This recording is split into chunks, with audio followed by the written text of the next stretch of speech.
General గా నాకు 3 చేతులా?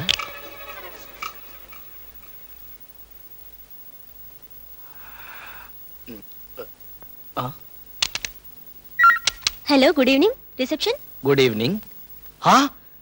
సాయంకాలమా? ఛా, ఈ మందు తాగితే పొద్దునకి సాయంత్రానికి తేడా తెలియడం లేదు. May I help you? Yes please, you have to help me. మామూలుగా మనకి అంటే మనుషులకి ఎన్ని చేతులుంటాయి? ఎన్నేమిటండి, 2 చేతులేగా ఉంటాయి. కానీ నాకు 3 ఉన్నాయే. మీరు సరిగ్గా లెక్కేసుకున్నారా? 1 మినిట్. 1 2 3. 1 2 3. 1కి 2 సార్లు లెక్క పెట్టాను, 3 ఉన్నాయి.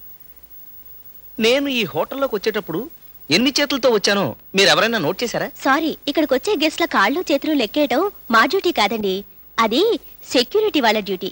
సెక్యూరిటీ. రాత్రి నేను ఈ హోటల్కి వచ్చేటప్పుడు ఎన్ని చేతులతో వచ్చానో మీరు ఎవరైనా నోట్ చేశారా? 2 చేతులు ఉన్నాయి సార్. ఏం ఒకటి తగ్గిందా? షటప్, ఒకటి పెరిగింది. నాకు 2 చేతులే ఉన్నాయని గ్యారంటీగా ఎలా చెప్పగలవు? 3 చేతులుంటే విచిత్రంగా చూసేవాళ్ళం కదా సార్. ఓహో, అదా నీ లాజిక్. Thank you.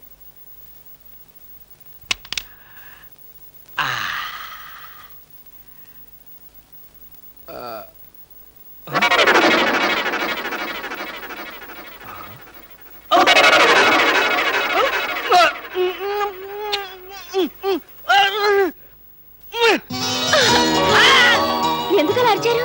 ఎందుక? నేను కాబట్టి సరిపోయింది. నా ప్లేస్ లో ఇంకెవడన్నా ఉంటే అరవకుండానే గుండెకి చచ్చుండేవాడు. అసలు ఎవరు నువ్వు? ఎవరు నువ్వా? ఏమిటండి మీ చిలి ప్రశ్న? నేనండి, పి శారదని. పి శారద అంటే తెలియడానికి నేనేమన్నా మీ వీధి పోస్ట్ మ్యాన్ అనుకుంటున్నావా? అసలు ఏ శారదవి? బాగా గుర్తు చేసుకోండి.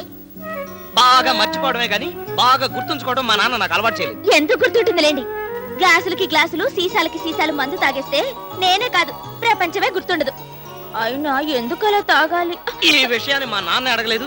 ఆ విషయం అడగడానికి నువ్వెవరు? మీ భార్యనండి. భార్యవా? నువ్వు నా భార్యవా?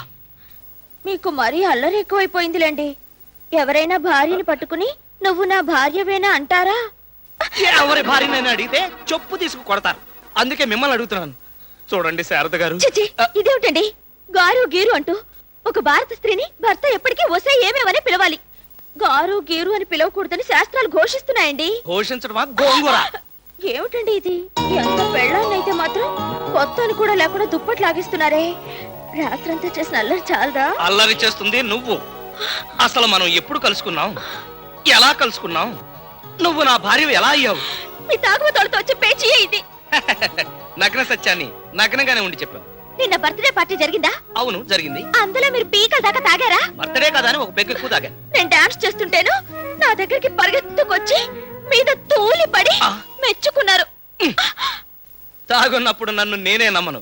నా మాటలు నువ్వెలా నమ్మేవు అమాయకురాలే? మీ మైండ్ సిస్టమ్ నాకేం తెలుసు? మీరు నా దగ్గరకు వచ్చి మెక్డోల్ విస్కీ క్యాలెండర్ మీద బొమ్మలాగా ఎంత అందంగా ఉన్నావు, నేను లవ్ చేస్తున్నాను, మనం వెంటనే పెళ్లి చేసుకోవాలి పదా అన్నారు. నేను తాగున్నప్పుడు అలా కూడా మాట్లాడతానా? అంతేనా? నేను కాదన్నాను, పెద్దవాళ్లతో చెప్పకుండా చేసుకోకూడదన్నాను. మా నాన్న ఈ పెళ్లికి చచ్చినా ఒప్పుకోడు అన్నారు. మీరు ఇంతవరకు తెలుగు సినిమా లాగానే ఉంది. మర్యాదగా వస్తావా లేక కేక్ కట్ చేసిన కత్తి తీసుకుని నా మీద కట్ చేసుకోమంటావా అని కత్తి తీసుకున్నారు. గొంతు కోసేసుకున్నానా? లేదండి, మీ గొంతు బాగానే ఉందిగా. నిజమే, తొందరపడి గొంతు కోసుకున్నట్టయితే ఇవాళ మందు తాగడానికి గొంతు ఉండేది కాదు. ఆ తర్వాత ఎపిసోడ్ ఏమైందో చెప్పు. నేను పేదరాళ్ళండి, మీరు కోటీశ్వరులు, మీకు నాకు మధ్య పెళ్ళా అన్నాను. పేద గొప్ప తేడా సృష్టించింది ఆ భగవంతుడు. ఆ తేడాలు పోగొట్టేది మందు. ఆ మందులో ఉన్నప్పుడే మన పెళ్లి జరిగిపోవాలి పద అంటూ గుడికి తీసుకెళ్లారు. అక్కడ సామూహిక వివాహాలు జరుగుతుంటేను పురోహితుడి చేతిలో డబ్బులు కట్టపెట్టారు. ఆగాగు, నిజం చెప్పు. పురోహితుడి చేతిలో డబ్బులు కట్ట పెట్టానా, ఫుల్ బాటిల్ పెట్టానా? ఎందుకంటే పార్టీలో ఒక బాటిల్ మిస్సింగ్. అబ్బా, డబ్బులు కట్టి పెట్టాలండి. ఆ తర్వాత పురోహితుడు మీ చేత్తో నాకు ఈ తాళి కట్టించాడు. నా చేతే కట్టించాడా? మందులో సరిగా కట్టలేకపోతున్నాను వాడే కట్టాడా? చాచా, మీ చేత్తోనే స్వయంగా నాకు ఈ తాళి కట్టించాడండి. నాకు విషాదంగా ఉన్నా కథ ఇంట్రెస్టింగ్ గానే ఉంది. ఆ తర్వాత ఏం జరిగిందో కంటిన్యూ. కంటిన్యూ ఏముంది, ఈ రూమ్ కి తీసుకొచ్చారు, శోభనం కూడా జరిగింది. శోభనం కూడా శోభనం కూడా అయిపోయిందా? అబ్బా ఏంటండి, పెళ్ళయ్యాక శోభనం అవ్వకుండా భజన కార్యక్రమాలు అన్నదానాలు జరుగుతాయా? అసలు రాత్రంతా మన నిద్రపోయావా? ఏ మంచం నిండా నల్లులా? అబ్బా ఇంతకంటే వివరంగా చెప్పాలంటే నాకు సిగ్గేస్తుంది బాబు. నీకు సిగ్గుగా ఉంది, కానీ నాకు బాధ, భయం, ఆందోళన, ఆవేశం అన్నీ ఉన్నాయి. నీతో పెళ్ళయిందని తెలిస్తే ఆ సంగీత బ్రతుకుతుందా? సంగీత అదేమిటండి మన ఇద్దరి మధ్య?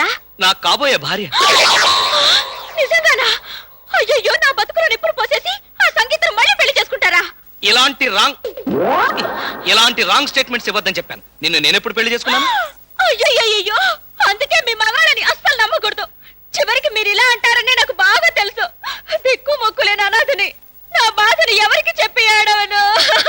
ఇదిగో నువ్వు అలా ఏడవకు. నువ్వు వేడిస్తే నాకు కూడా ఏడుపు రావట్లేదు. అయితే నీకు నిజంగానే ఎవరు లేరా? అమ్మ నాన్న చిన్నప్పుడే చనిపోయారు. అమ్మమ్మ దాని చిన్నప్పుడే చనిపోయింది. తాత తను నాకు డాన్స్ నేర్పి మొన్ననే చనిపోయాడు. నువ్వు చేసే డాన్స్ చూడలేక అబ్బా క్యాన్సర్ వచ్చి. అయ్యో, మీ మాటలు నమ్మి నేను నాశనం అయిపోయాను. ఈ బతకడం కంటే హుస్సేన్ సాగర్ లో దూకి చేస్తాను. వద్దు, హుస్సేన్ సాగర్ లో నీళ్లు పరమ దరిద్రంగా ఉంటాయి. అయితే గండిపేట చెరువులో దూకుతాను. అది బెటర్, అవి తాగే నీళ్లు. ఆ తర్వాత పోలీసులు వస్తారు, మీ చేతులకు బేడీలు వేస్తారు. ఆ తర్వాత కోర్టులు, వాయిదాలు, చివరికి మీకు ఉరి శిక్ష పడుతుంది. నా భర్తను ఉరి తీస్తుంటే నేను చూడలేనండి. అందుకే ఇప్పుడే చచ్చిపోతాను.